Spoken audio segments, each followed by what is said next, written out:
अन्ततः हराएको तारा एयरको विमान निकै क्षत-विक्षत अवस्थामा भेटियो। सबैजनाको मृत्यु भएको पुष्टि। घटनास्थल पुगेका शेरचन भन्छन् शव चिनिने अवस्थामा छैन। घटनास्थलमा पुगेका स्थानीय भन्छन् शव क्षत-विक्षत अवस्थामा छन्। विमान दुर्घटनामा पुग्यो। उद्धार टोली शव कलेक्सन गरिँदै एयरसकुममा खोज्न गएकाहरूले फेला पारे दुर्घटनाग्रस्त तारा एयरको जहाज। पठाए तस्बिर। यी हुन् घटनाग्रस्त विमानस्थल सावर यात्रु र चालक दलका सदस्यसहित पुरा जानकारी। विमान दुर्घटना भएको पुष्टि। थासाङको डाँडोमा भेटियो विमान। सम्पर्कविहीन जहाज दुर्घटना अवस्थामा भेटिएपछि देश नै शोकमग्न। दुर्घटनाग्रस्त जहाजमा धनुषाका एकै परिवारका 7 जना रहेको पुष्टि। भेटियो दुर्घटनाग्रस्त तारा एयरको जहाज। स्थानीयवासीले गराए सुरक्षा निकायलाई जानकारी। तारा एयरको विमानमा धनुषाका एकै परिवारका 7 जनाको रहेको पुष्टि भएपछि गाउँ नै रुवाबासी। तारा एयरको विमान थासाङ 2 मा दुर्घटना अवस्थामा फेला पर्यो। जहाज दुर्घटनास्थलमा उद्धार टोली पुग्दै र विमान दुर्घटनास्थलमा पुग्यो उद्धार टोली शव कलेक्सन गरिँदै। घटनास्थल पुगेका स्थानीयवासीहरूले भन्छन् शव क्षत-विक्षत अवस्थामा रहेको छ। सबैको मृत्यु भएको पुष्टि। अब हेर्नुहोस् पुरा समाचार।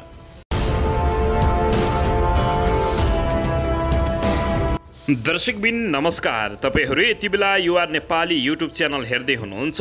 दर्शकबिन यदि हाम्रो च्यानल युआर नेपालीसँग अझै पनि सब्सक्राइब गरेर जोडिनु भएको छैन भने सब्सक्राइब गरी जोडिनुहोला। साथै सँगै रहेको बेल आइकनलाई दबाउन पनि नभुल्नुहोला। दर्शकबिन तपाईहरूले हामीलाई कहाँदेखि हेर्दै हुनुहुन्छ, कस्तो अवस्थामा हेर्दै हुनुहुन्छ, देशदेखि हेर्दै हुनुहुन्छ या विदेशदेखि हेर्दै हुनुहुन्छ। दर्शकबिन यदि तपाईहरूले हामीलाई रेगुलर हेर्नुहुन्छ भने रेगुलर र पहिलोपटक हेर्दै हुनुहुन्छ भने पहिलोपटक भनी दर्शक महानुभावहरू हाम्रो मेहनतको लागि एउटा सानो लाइक र कमेन्ट गर्न पनि नभुल्नुहोला। दर्शकबिन अन्ततः हामी नेपालीहरूको लागि निकै दुःखद खबर रहेको छ। हिजो हराएको तारा एयरको विमान क्षत-विक्षत अवस्थामा भेटिएको छ र सबैजनाको मृत्यु भएको पुष्टि निकै दुःखदका साथ भन्नु परेको छ। दर्शक महानुभावहरू तपाईहरूले सबैले हार्दिक श्रद्धाञ्जली भनेर एकपटक चाहिँ यो भिडियोलाई एउटा लाइक गरी सबै सामु यो खबर पुर्याउन पनि नभुल्नुहोला। दर्शक महानुभावहरू तारा एयरको जहाज दुर्घटनास्थल पुगेका स्थानीयले सब क्षत-विक्षत अवस्था रहेको जानकारी दिएका छन्। समाजसेवी समेत रहेका स्थानीयवासी इन्द्र सिंहले दुर्घटनास्थलमा शव यत्र तत्र क्षत-विक्षत अवस्थामा रहेको र अहिले सङ्कलन कार्य भइरहेको जानकारी दिएका छन्। उनका अनुसार केही शव पहिचान चिनिने अवस्थामा भएको बताएका छन्। पहाडमा ठोकिएर विमान दुर्घटनामा परेको उनको भनाइरहेको छ। शव निकाल्ने काम भइरहेको छ। केही चिनिने अवस्थामा भए पनि धेरैजसो क्षत-विक्षत अवस्थामा नचिने अवस्थामा रहेको उनले बताएका छन्। दर्शकबिन घटनास्थलबाट सोमबार बिहान 8:30 बजे उनले टेलिफोनमा भने सबैको निधन भएको छ, कोही पनि जीवित नभएको जानकारी दिएका छन्। विमान दुर्घटना भएको स्थानमा सुरक्षाकर्मीको टोली पनि पुगिसकेको छ। मुस्ताङका प्रमुख जिल्ला अधिकारी नेत्रप्रसाद शर्माले घटनास्थलमा सुरक्षाकर्मी पुगेको जानकारी दिएका छन्। उनका अनुसार थासाङ 2 मुस्ताङमा दुर्घटनाग्रस्त अवस्थामा विमान भेटिएको हो। उनका अनुसार विमानका टुक्रा भएको अवस्थामा फेला परेको छ। यार्स गुम्बा टिप्न गएकाहरूले दुर्घटनाबारे जानकारी गराएपछि उद्धार टोली घटनास्थलमा पुग्न सफल भएको बताइएको छ। यस्तै सेनाको हेलिकप्टर पनि घटनास्थल आसपास ल्यान्ड हुने प्रयासमा रहेको छ। आइतबार पोखराबाट जोमसोमका लागि उडेको जहाज दुर्घटनामा हुन पुगेको थियो। आइतबार दिनभर विमानको अवस्था पत्ता लगाउन खोजी कार्य जारी राखिए पनि सोमबार मात्रै स्थान लोकेट भएको हो। बिहान 19 यात्रु र चालक दलका 3 सदस्य सवार रहेकोमा नेपाल। दर्शक महानुभावहरू यति बेला निकै रुवाबासीमा चलिरहेको छ। दर्शकबिन यसैबीच सेनाको हेलिकप्टरमा इन्धन सकिँदा उता उद्धार कार्य प्रभावित भएको जानकारी प्राप्त भएको छ। तारा एयरको दुर्घटनाग्रस्त विमान फेला परे पनि उद्धार कार्य हुन नसकेको अवस्था रहेको छ। उद्धारका लागि तैनात गरिएको नेपाली सेनाको हेलिकप्टर इन्धन सकिएपछि जोमसोम विमानस्थलमै छ।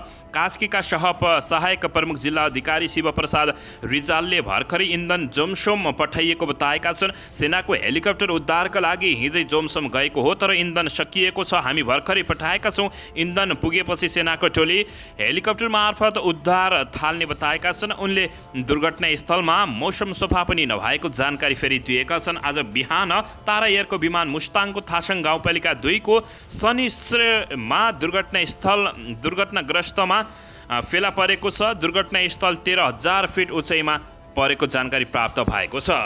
दर्शकबिन यसैबीच आइतबार बिहानदेखि सम्पर्कविहीन भएको तारा एयरको जहाज आज बिहान दुर्घटना अवस्थामा फेला परेको छ। दुर्घटनाग्रस्त जहाजमा धनुषाका एकै परिवारका 7 जना रहेको पुष्टि भएको छ। मुस्ताङको थासङ गाउँपालिका 2 मा दुर्घटना भएको जहाजमा धनुषाका एकै परिवारका 7 जना रहेको पुष्टि भएपछि यति बेला धनुषाको गाउँ नै शोकमग्नमा डुबेको छ। तारा एयरका अनुसार उक्त विमान चालक दलका 3 सदस्य सहित 22 यात्रु सवार रहेका मध्ये धनुषाको मिथिला नगरपालिका 11 लोटा गाउँका 7 जना रहेको पुष्टि भएको छ। जहाजमा रामकुमार गोले, उनका बुबा इन्द्रबहादुर गोले, आमा राममाया तामाङ, काका पुरुषोत्तम गोले, काकी तुलसीदेवी तामाङ, मामा मगबहादुर तामाङ र माइजू सुकुमाया तामाङ रहेको परिवारजनले पुष्टि गरेपछि परिवारजन दर्शक महानुभावहरू यति बेला रुवावासी चलेको छ। दर्शकबिन हिजोदेखि हराइरहेको तारा एयरको जहाज दुर्घटना अवस्थामा भेटिएको छ। स्थानीय यार्सा गुम्बा सङ्कलक किसानले मुस्ताङको थासङ गाउँपालिका 2 सानो सोरा क्षेत्रमा दुर्घटना अवस्थामा जहाज फेला परेको जानकारी दिएका हुन्। उनीहरूले दुर्घटनाग्रस्त जहाजको तस्बिरको जानकारी पठाएपछि उद्धार टोली त्यहाँ पठाएको मुस्ताङका प्रहर प्रमुख जिल्ला अधिकारी नेत्रप्रसाद शर्माले जानकारी दिएका छन्। जहाज दुर्घटनास्थलमा उद्धार टोली पुगिसकेको समेत यति बेला जानकारी प्राप्त भएको छ। दर्शकबिन अन्ततः जहाज दुर्घटनास्थलबाट शेरचनले भनेका छन् कोही पनि जीवित भेटौनौ, सबैको मृत्यु भएको जानकारी दिएका छन्। तारा एयरको दुर्घटनाग्रस्त जहाज भएको स्थानमा पुगेका सामाजिक अभियन्ता एवं होटल व्यवसायी इन्दु सिंह शेरचनले कोही पनि जीवित अवस्थामा नभेटेको बताएका छन्। उनले भने सम्पर्कमा आएका उनले नेपाली सेना र सशस्त्र प्रहरीको टोलीले अहिले सब सङ्कलन गरिरहेको बताएका छन्। दर्शक महानुभावहरू, तारा एयरको दुर्घटनाग्रस्त जहाज भएको स्थानमा पुगेका सामाजिक अभियन्ता एवं होटल व्यवसायी इन्दु शेरचनले कोही पनि जीवित नरहेको अवस्थामा भेटिएको जानकारी दिएका छन्। उनका अनुसार पाइलटको मोबाइल फोन लोकेसन र विमानको जीपीएसको आधारमा सो क्षेत्रमा दुर्घटनाग्रस्त विमानको खोजी भइरहेको थियो, तर आइतबार अन्धकारका कारण खोजी सम्भव नभएको भन्दै नेपाली सेनाको खोजी उद्धार टोली जोमसोम फर्किएको थियो।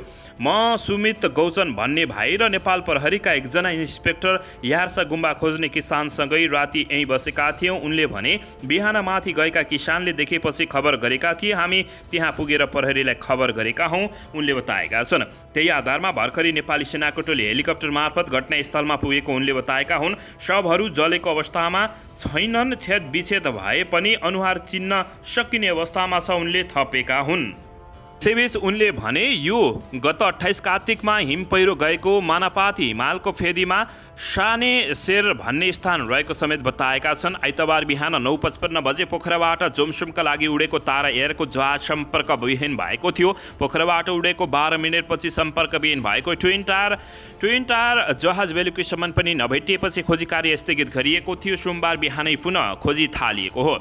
9N80 क्लासको जहाजमा 2 विदेशी, 4 भारतीय नागरिक र 13 नेपाली यात्रु सवार थिए। जहाजमा चालक दलका 3 सदस्य पनि रहेका थिए। जहाजलाई क्याप्टेन प्रभाकर प्रसाद घिमिरेले उडाइरहेका थिए। को पाइलट उत्सव पोखरेल र विमान परिचालिका किस्मी थापा रहेकी थिइन्। जहाज दुर्घटनामा धनुषाको मिथिला नगरपालिका 11 लोटाका एकै परिवारका 7 सदस्य समेत रहेको निकै दुःखद खबर रहेको छ। दर्शक महानुभावहरू, यति बेला नेपाली जनताहरू निकै पीडामा रहेका छन् र नेपाल सरकारले समेत यसलाई खोजी कार्यलाई तीव्रता पारेको थियो। दर्शक महानुभावहरू, तर सो स्थानमा यति बेला टोली पनि पुगेको अवस्था रहेको छ।